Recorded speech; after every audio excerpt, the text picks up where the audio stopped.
results for people. Question number 7, Honourable David Parker. Thank you, Mr Speaker. My question is to the Minister for Economic Development.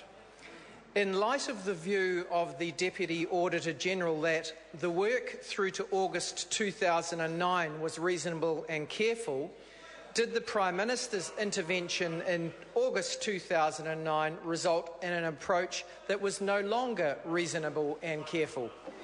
Honourable Stephen Joyce. Mr Speaker, I'm sorry, I was actually expecting another David, but... Order, with the Minister just answer... The full quote... The Minister just answer the sorry, question. Mr Speaker, just a little bit confused. Not that one, but not that one. Yes. Anyway, the full quote, which the member chooses to ignore, is that the work through to August 2009 was a reasonable and careful exploration of the possibilities presented by the International Convention Centre. The report makes clear that the initial exploratory and feasibility stage, the stage the Prime Minister was involved in, which along with the current negotiations have been deemed by the Office of Auditor-General to be appropriate.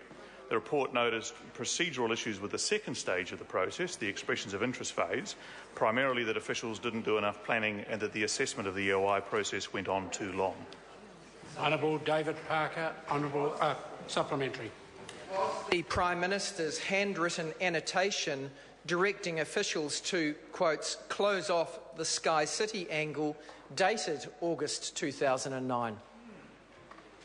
Honourable Stephen Joyce. Mr Speaker, that is my understanding, and that forms part of the period, which is, I'll just say again, that the Auditor-General said in paragraph 3.32 of the report, we have no concern that the government took steps to find out whether Sky City's development plans might be relevant to the discussions about an international convention centre. Supplementary question, Honourable David Parker. Isn't the reality that the August date was chosen by the Auditor-General because it was the subsequent negotiations with Sky City, advanced by Mr Key and his Chief of Staff, which the Auditor-General found lacked transparency and were unfair to other interested parties? Honourable Stephen Joyce. No, Mr Speaker, that's not correct. Paragraph 3.32 is perhaps helpful to the member. I read the first sentence, but I might just, if I could indulge the House, say it went on to say, nor is it unusual for a company like Sky City to approach government officials and ministers to explore where there might be government interest and support for its development ideas. It finishes the paragraph by saying our investigation confirmed that the discussions between August 2009 and March 2010 remained high-level and preliminary in nature.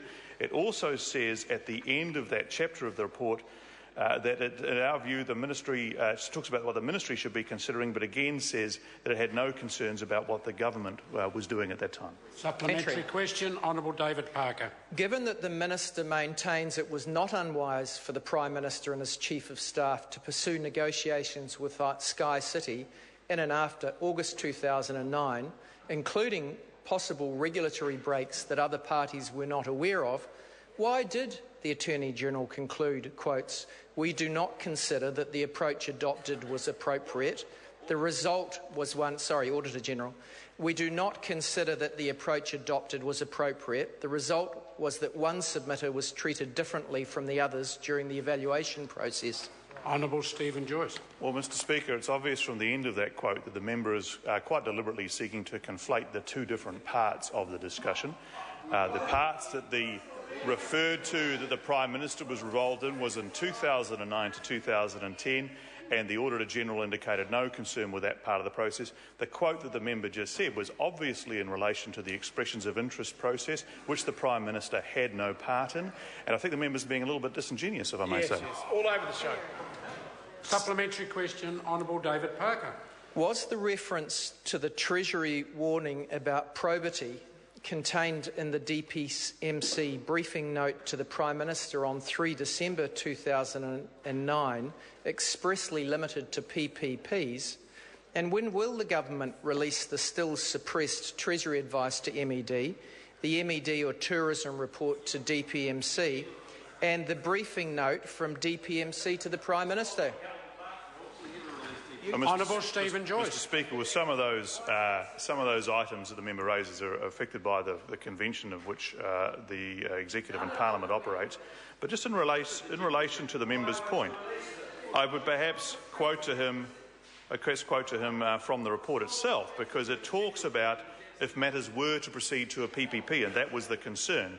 So just going on the report, the reality is that makes it clear that it was about a PPP that was concerned, and the report notes in 3.44 the matter became moot because Sky City did not produce a proposal at this time. Instead, the ministers directed officials to proceed to an EOI process. My question was the reference to the Treasury warning about probity in the DPM? There were two clear parts to your question, and I consider the Minister has adequately addressed the second part. Point of order, Honourable David Park. Then, with respect, Mr Speaker, the Speaker should take care that he doesn't allow the Minister to ramble on about things that weren't in any part of the question. I don't think on that occasion the Minister did, although there have been some very lengthy answers today that aren't helpful. Does the member have further supplementaries? No, he doesn't. I can move to question number 8. Would you like Colin to King. the answers down? Thank you, Mr Speaker. My question is to the Minister for Primary Industries. What progress